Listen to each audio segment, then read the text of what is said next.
I was bartending from when I was about 18 till I was about 23. And I did want to get out of that and into something, possibly animation. I would have said, loved writing or drawing, anything. I was on my way in Harvard Square to an art supply store to get a drawing pad and a pencil and sort of force myself to get out from under the nightclub industry. And I bumped into who had been my science teacher in grade school. This is Tom Snyder. And he was, at that time, running an educational software company and was branching out into animation. And he said, "Hey, do you still draw?" And I was like, "Yeah, I do." And he said, it's probably not going to amount to anything, but we're going to do these shorts that might be for TV. Would you be interested in working on them?" And I said, yeah, I would. And, I think it was literally like within a week I quit my bartending job and went to work for him full time. And those were the shorts that turned it to be the shorts that got Dr. Katz. They were 1-minute shorts that aired on short attention span theater on Comedy Central. And I just absolutely, without a doubt, knew that's what I wanted to do. And in fact, I remembered being so happy at that point, driving around and thinking, I'm going to start wearing my seatbelt now. Because now I want to have a career, and I don't want to be a kid anymore.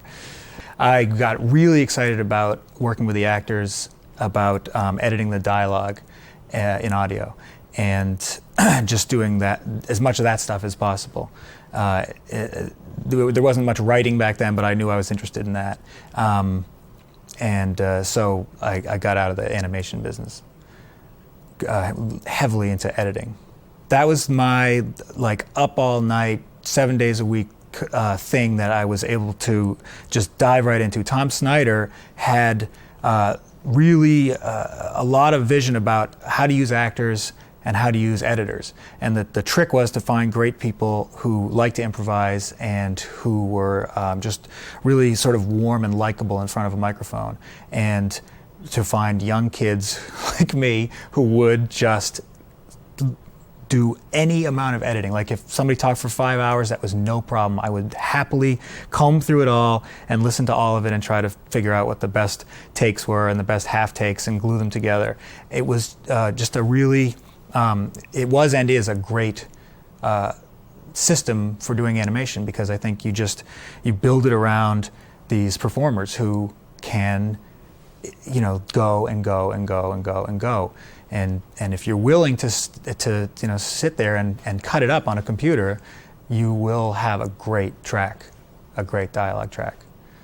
And so in our case, that was how we would start everything. Whether it was the Dr. Katz shorts or then the way we did the pilot for Dr. Katz and the series, we would edit the audio completely, lock it, and then give it to the animators and let them create all the animation to that existing track.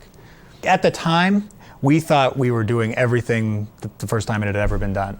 But we also were in Boston. None of us had worked in the industry before. And so we were the worst possible sources for that kind of information. But we decided at the time that we had invented everything. Dr. Katz was, it was a cult hit. It ran for, I think it was 6 seasons.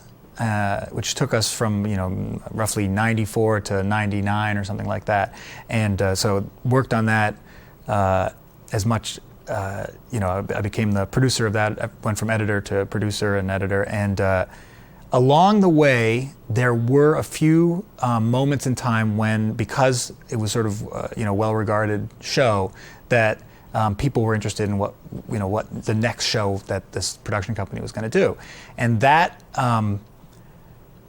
was a nice idea that we would keep doing shows. It was actually a little scary. It was never clear to me exactly what the next logical step would be. At one point in time, we were approached by a couple different, or we sort of entered into conversations with a couple different networks, and UPN was one of them. And what they specifically said was, we're looking for a family show because we're going to be a family network. And they ended up changing their their focus. But at that time, this was sort of a commission. You know, they wanted a family show, which means it has to have a family in it. That's the sort of I think that's the definition of a family show, which we didn't know at the time. And we had been working on a show called Science Court, which eventually was called Squiggle Vision. We had been, this is a show that aired on Saturday mornings and had Paula Poundstone as the judge. It was an educational show that taught science to kids. And because I'd worked on that and directed her, and she popped to mind as a great character to put into a show that was about a family, because it would be a very unconventional family. Maybe we could kind of have her as a single mom and surround her with kids, because in real life she's got these adopted kids. And so we were talking about doing that. This was going to be, you know, kind of by request for UPN, a family show. Paula Poundstone, single mom, and Tom Snyder wisely said, you should find a kid in Boston, because we were, you know, based in Boston. She's going to be in California. She's going to be great, but you're going to want somebody here who you can kind of work with every day and who can sort of be a younger, you know, focal point for the show, and so you can balance things out. And that was very smart of him. John Benjamin at the time was in New York, and so we also didn't know if he was going to be available sort of as the, like, kind of everyday kind of a actor that we were looking for. Somebody who could really just dive in and be kind of the center of the show. And so I kind of had it in my mind that we were looking for this guy,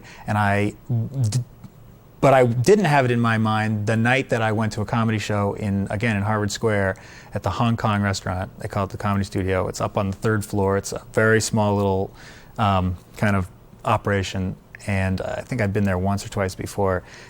And I went there to see Louis C.K. was headlining, and there were a couple guys who came up before him, and one of them was Brendan Small. And he was very, very, very, very funny. It was a strange sort of high concept act where he was talking about ham and making fun of angry comics or something. And but because I you know, had this little challenge to find a local actor, I was thrilled to have seen a, you know, funny young guy, and contacted him after the show. And then we dove right in. And he did exactly what he was supposed to do, which is just, you know, be the horse that was, you know, pulling the cart along. And we could, and sort of then figure out how, okay, now Paul is a single mom. Brendan is this precocious kid. We knew that just because, you know, all TV shows have to be about a precocious kid. And the home movies angle started to solidify based on, you know, as Brendan told you, you know, a lot of just work. We sort of workshopped everything in the booth, a lot of just experimentation and just brainstorming. And then I think the sort of next two magical ingredients were the next two performers, which were John Benjamin and Melissa Galsky. Melissa was working behind the scenes with me. She was at the time booking, I think, scouting talent for Dr. Katz, which was still in production, and you know, doing some sort of producer type stuff. But when she hung around with Brendan, they had a very juvenile relationship. It was very funny. They often were like punching each other and teasing each other, and they stayed in character for much longer than most other, like, she really liked to act, and it just had never occurred to me anyway that she was this performer, but all of a sudden it was obvious. And so we started putting her in the booth, and John Benjamin had the exact same relationship with her. They've known each other for a little while longer, and they were also really kind of like kids together. So it was very easy to imagine these three people just creating this little world of kids. It wasn't good. It never felt like it would be this stretch where it would be like embarrassing for them to play kids, or where we were going to be sort of you know, have to, like, I don't know, dumb things down or whatever. They just naturally did that. And then the plot line for this first episode, or sort of, you know, nascent proto episode that we were crafting, was that maybe the sort of tension at home is that Brendan's mom is going to go out on a date with one of his teachers. And that was a, you know, again, it's very collaborative. Holly Schlesinger was working with us, Tom Snyder was working with us, and people were sort of helping us pull this story together, but that's what gave us the coach. The coach was the character that, you know, Brendan has sort of clashes with at school in a way because he's no athlete kind of a thing, and then all of a sudden the guy's coming over for dinner to pick up his mom, and the coach, the day that we did the recording for the coach, it was the day when I knew we could really do it. Like that was when the show just was obviously something that could go and go and go if we got the chance. Before that, it was promising, but after that, there was like a weight lifted. I think the secret to all of the shows that we were doing at Tom Snyder Productions at Soup to Nuts,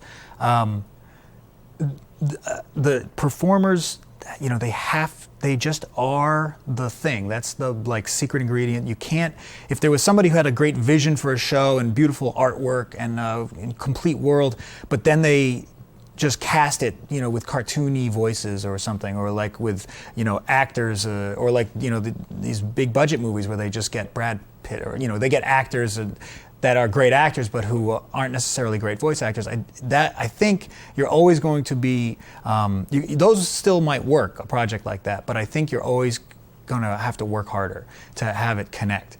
But if you kind of build it from the inside out and you have these performers, I think it's just there's just something in their voices. Like there's this talent that some people, obviously somebody like Jonathan Katz, he's performed years and years and years, and he's built up this incredible, repertoire of jokes and patter. But in some ways, I think there's just a quality that these performers have. They don't necessarily need to be veteran actors or cartoon, voiceover experts or anything, or stand-up comics.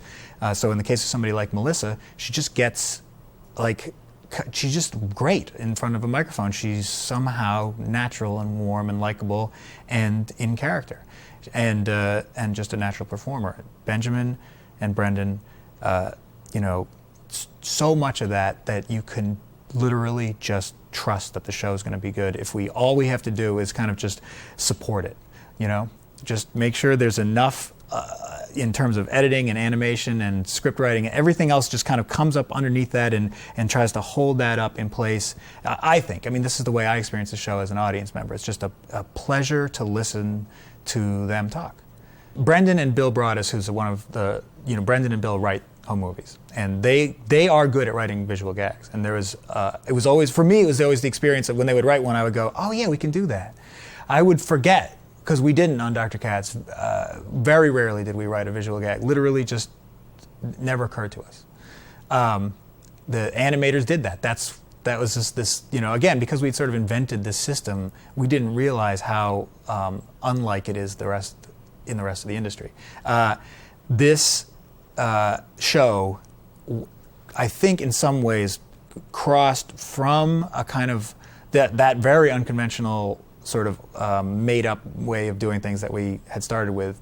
It became a little bit more of a crafted cartoon where the writers actually are writing for a visual medium, and we all kind of come together and try to make it work. But there also, I think, in the end, is still this great culture of the animators and the storyboarders in particular, who are often the same people, though not always, take this audio, hear it, and just create the vision for what is going on, where the camera is, sometimes even where the setting is. That can, it's surprising how that can be changed. You don't necessarily realize it until you're in a jam and you start looking for solutions. You're like, oh, they could be outside. All we have to do is put birds in.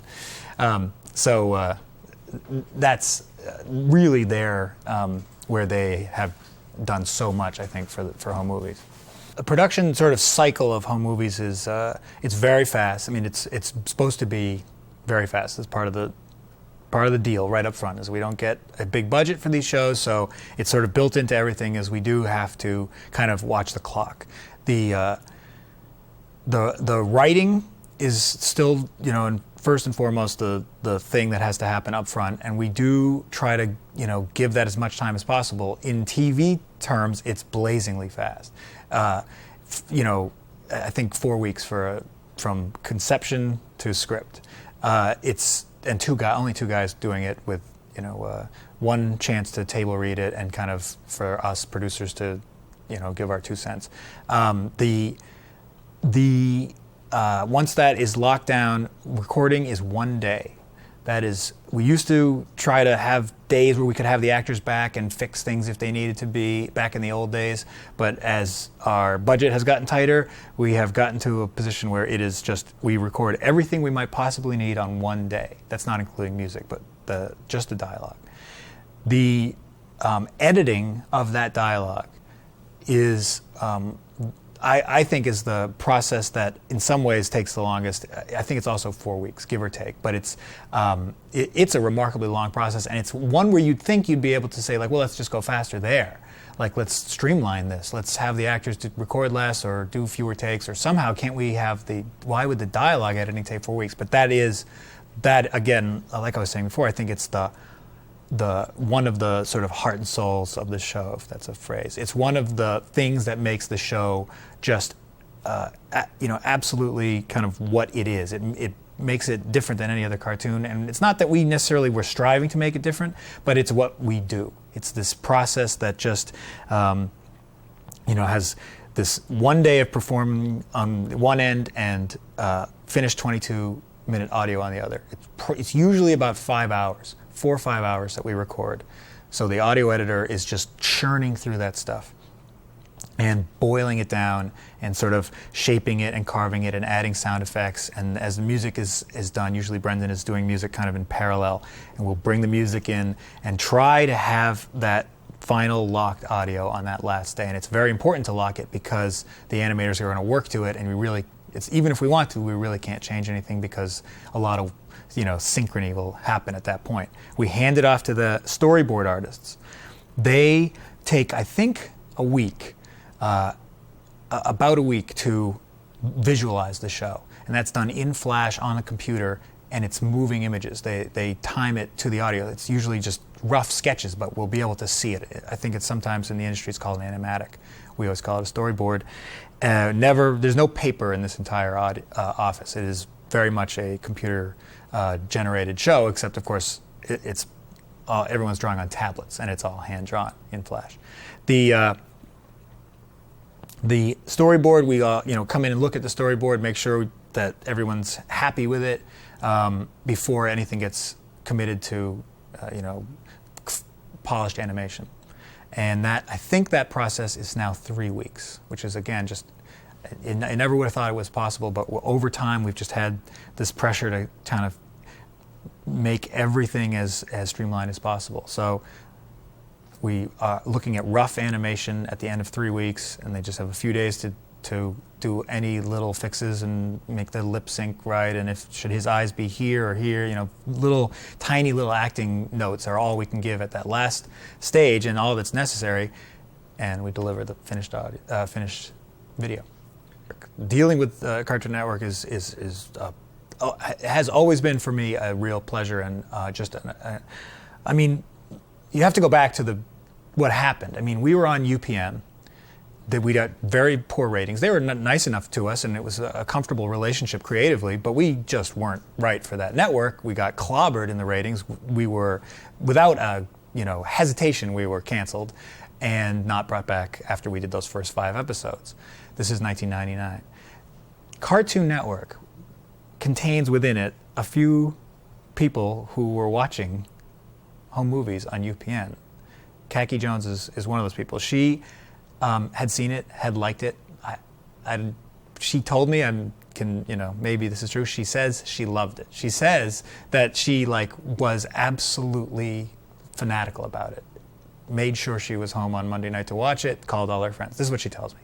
So we had representation shopping this little thing around that belonged to the production company, and we were allowed to shop it around. Again, part of a nice deal with UPN. They did cancel us, but we did own the show, so it kind of worked out. And Cartoon Network was starting up this adult block, Adult Swim. They saw that home movies was available, and they jumped at it. They snapped it up because they were huge, huge fans of these first 5 episodes.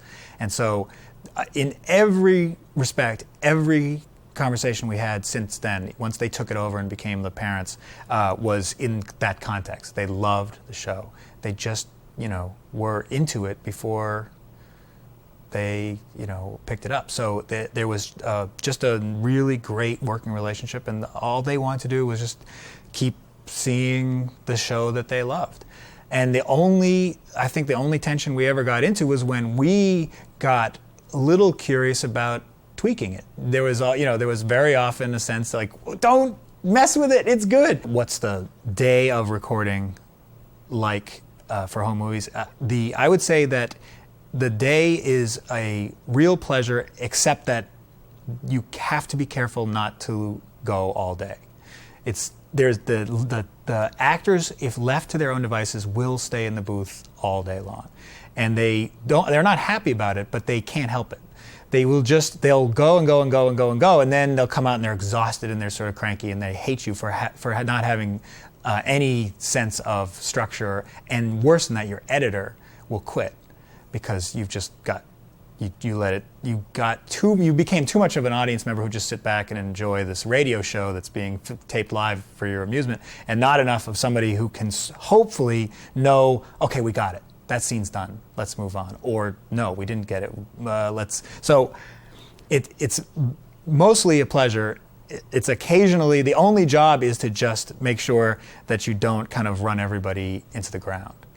And sometimes, we'd record one episode on, a Thursday, and then have everyone come back the next day to record another episode, because we're working in parallel, and it's sort of easier to have all the actors come together and record 2 episodes at once. And that, again, you just have to be careful so that the second day everyone still enjoys the process, as everyone's still friends, was the food. Feeding actors is very important.